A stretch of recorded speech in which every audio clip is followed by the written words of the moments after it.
Assalamualaikum warahmatullahi wabarakatuh. Pertemuan kali ini kita akan membahas tentang gerak lurus. Nah, sebelum membahas tentang gerak lurus, Ibu mau tanya dulu, ada yang masih ingat pertemuan sebelumnya kita membahas apa aja? Ya, pertemuan sebelumnya kita membahas tentang jarak dan perpindahan. Ada yang masih ingat jarak itu apa dan perpindahan itu apa? Oke, jarak adalah panjang total lintasan yang ditempuh tanpa memandang arah gerak benda. Nah, jarak masuk ke besaran skalar. Nah, sedangkan perpindahan adalah perubahan posisi dari posisi awal ke posisi akhir. Oke, di sini kita akan membahas tentang gerak lurus.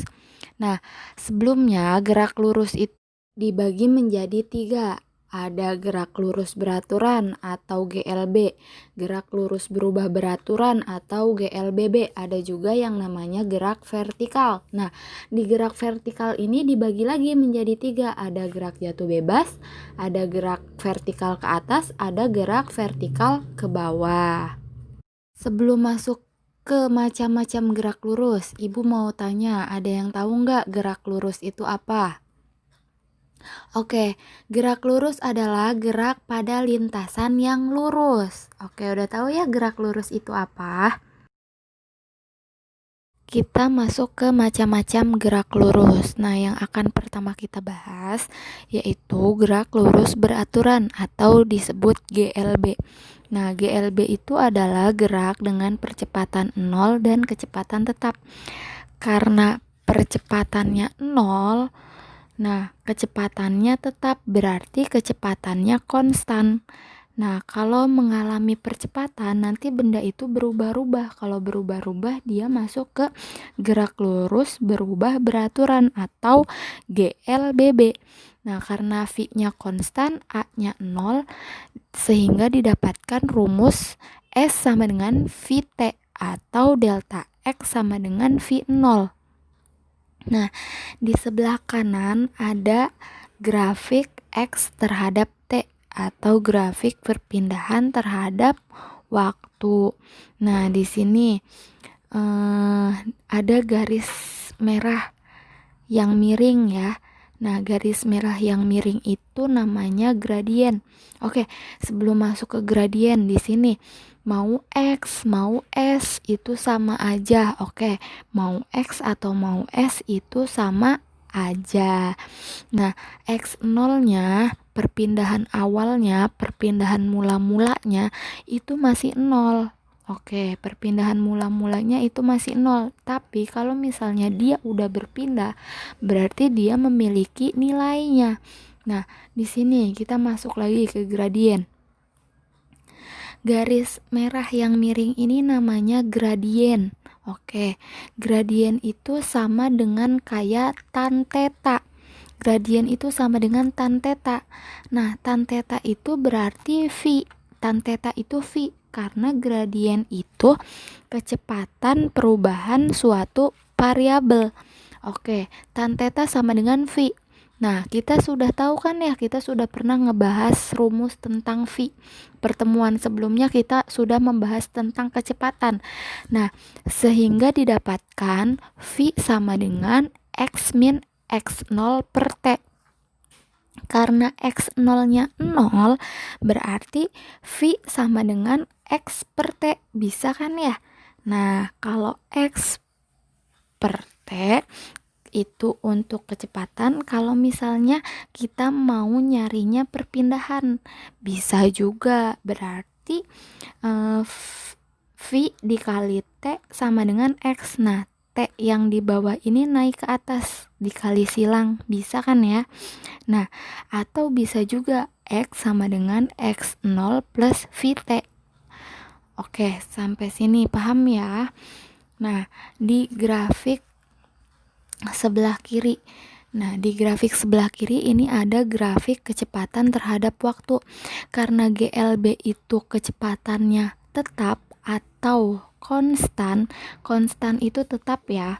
Jadi grafik kecepatan terhadap waktunya yang garis merah ini lurus aja. Dia enggak ada percepatan karena V-nya konstan dan tidak memiliki percepatan, jadi grafiknya lurus. Kalau tidak ada yang dimengerti, boleh ditanyakan.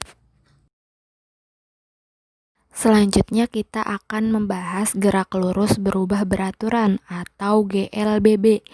Nah, sebuah benda dikatakan mengalami GLBB jika terjadi perubahan kecepatan dalam selang waktu ketika bergerak. Nah, di sini berubah beraturan. Karena berubah beraturan berarti memiliki percepatan. Nah, kecepatannya berubah-ubah sesuai waktunya. Oke, di GLBB ini ada 3 rumus. Nah, bisa dilihat ya, ada yang pertama, VT sama dengan V0 plus minus AT. Yang kedua ada S sama dengan V0 dikali T plus minus setengah AT kuadrat. Yang ketiga, VT kuadrat sama dengan V0 kuadrat plus minus 2AS. Oke, di sini di sebelah kiri ada grafik GLBB. Nah, di sini nih ada grafik kecepatan terhadap waktu dan ada juga grafik S terhadap T. Oke, ingat ya, mau X mau S itu sama aja. Nah, di sini juga di rumus ini ada plus minus. Maksudnya gimana? Oke, kalian bisa ngegunain tanda plus kalau itu dipercepat. Kalau laju bertambah berarti GLBB-nya dipercepat. Nah, tanda minus itu diperlambat. Nah, berarti lajunya itu berkurang. Nah, kalau lajunya berkurang berarti GLBB-nya diperlambat. Oke, jadi kalian bisa kalau misalnya dipercepat berarti rumusnya VT sama dengan V0 plus AT. Kalau misalnya diperlambat berarti VT sama dengan V0 min AT. Oke, paham nggak? Kalau nggak paham boleh ditanyain ya di komentar classroom. Nah, misalnya di contoh soal itu ada mula-mula diam. Kalau mula-mula diam berarti V0-nya itu 0. Ingat, kalau di soal itu ada bacaan atau ada tulisan mula-mula diam berarti V0-nya itu 0. Kalau misalnya di soal itu mula-mula diam ya. Oke. Selanjutnya kita masuk ke gerak jatuh bebas. Nah, gerak jatuh bebas ini termasuk dari macam-macam gerak vertikal karena gerak vertikal terbagi menjadi 3. Ada gerak jatuh bebas, gerak vertikal ke atas, dan gerak vertikal ke bawah. Nah, yang akan kita bahas pertama yaitu gerak jatuh bebas. Gerak jatuh bebas dapat dipahami sebagai jatuh tanpa kecepatan awal. Oke, gerak jatuh bebas dapat dipahami sebagai jatuh tanpa kecepatan awal. Nah, karena tanpa kecepatan awal berarti di sini V0-nya itu yaitu 0.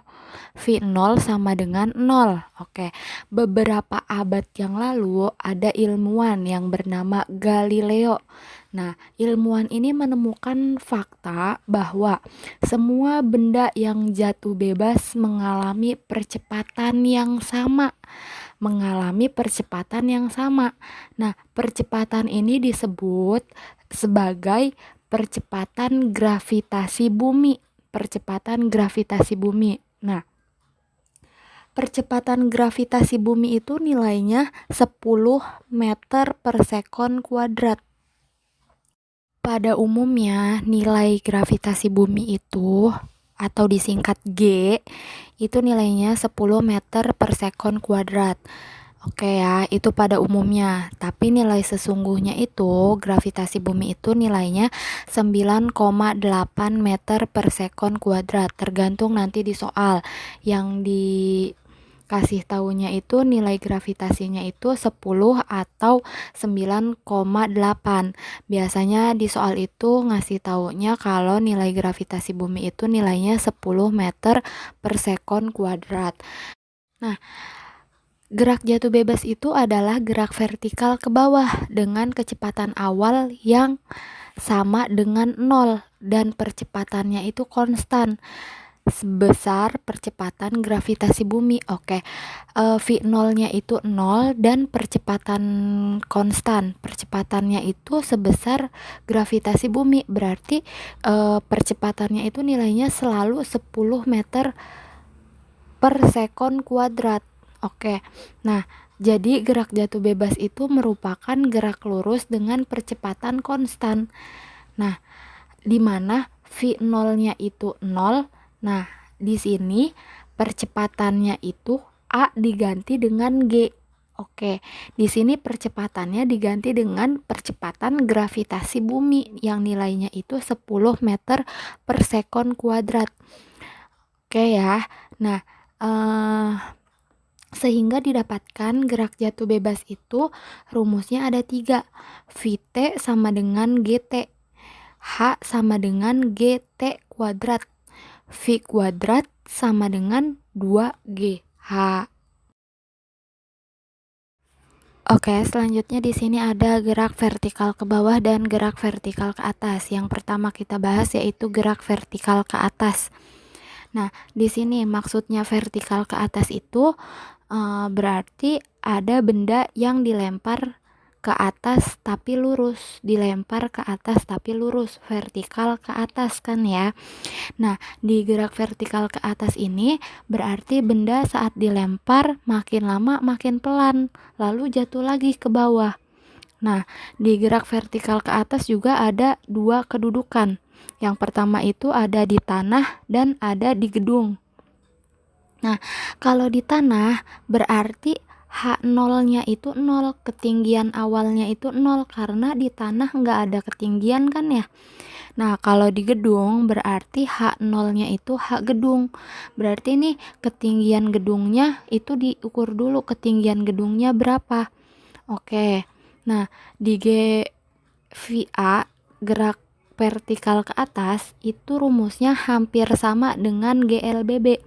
Bedanya di GLBB itu kan A ya, A itu percepatan kan. Nah, kalau di gerak vertikal ke atas ini A-nya diganti sama percepatan gravitasi, diganti sama G. Nah, kita lihat dulu nih yang pertama, yang tanah. Rumus yang tanah ini yang pertama itu Vt sama dengan V0 dikurang Gt. Nah, kalau vertikal ke atas itu dia minus ya. Kalau vertikal ke atas itu ini minus karena diperlambat. Nah, Vt sama dengan V0 Gt. Lihat kan nih di sini harusnya kalau misalnya di GLBB Vt sama dengan V0 min At. A kan ya percepatan. Kalau misalnya di vertikal ke atas ini G, percepatan gravitasi. Nah, yang kedua, H sama dengan V0T min setengah GT kuadrat. Nah, kalau di GLBB itu kan S sama dengan V0T min setengah AT kuadrat. Nah, di gerak vertikal ke atas ini A-nya selalu diganti dengan G. Oke. Nah, di sini juga H digantinya. Diganti S ini diganti dengan H, diganti dengan nilai ketinggian. Oke.